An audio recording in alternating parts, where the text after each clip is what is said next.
So, unang-una, ito muna tayo. So, magbe-base tayo sa naging na. For example, dito.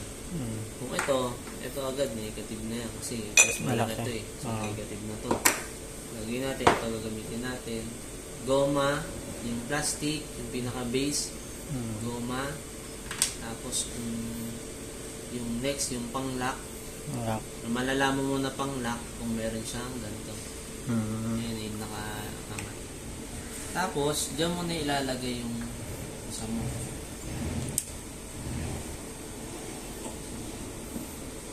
Yan yung kasya nito. Ito, hindi rin. Yan, mas malaki ito eh.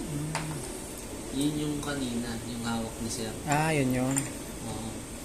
Kasi yun, kita mo sir, ito yung ipapatong mo dyan. Ito, papatong ko dito sa butas din, sa gatlaan na yun. So for example, ito, example natin dito. Yan yung... halimbawa, ito na lang. For example, yan na. Tapos, lalagay mo yung washer. Tsaka mo ito ipapatong.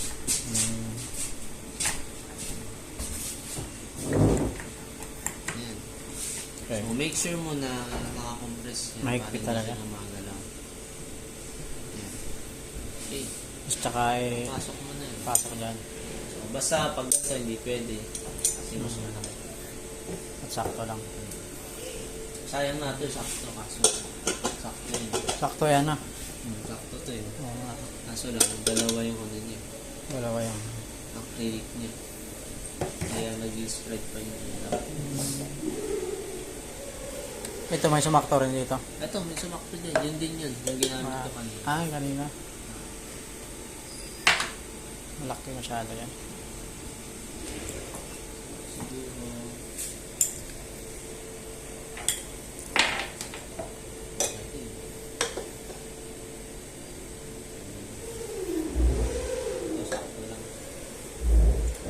Pero yun nga, hindi niya siya.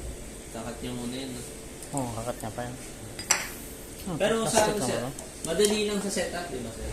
Madali lang kasi lagay lang tayo ng bracket. Ang kailangan mo lang, i-register mo muna eh. Pupunta ka muna ng ano, dito nga.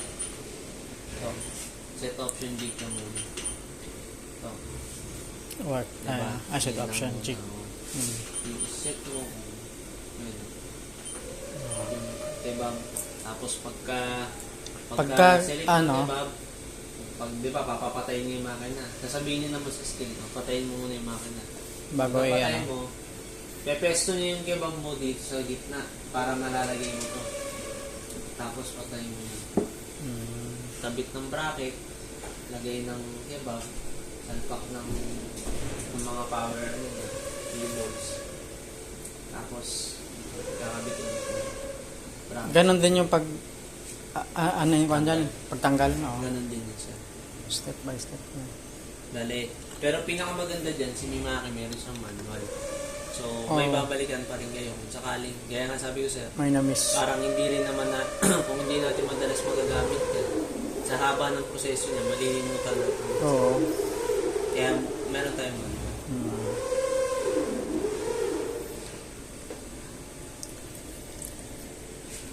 Kailangan natin yun.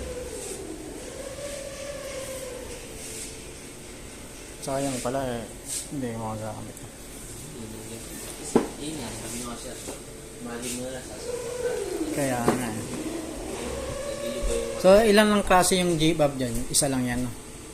Or meron pa? Isa lang yan. Isa lang yan.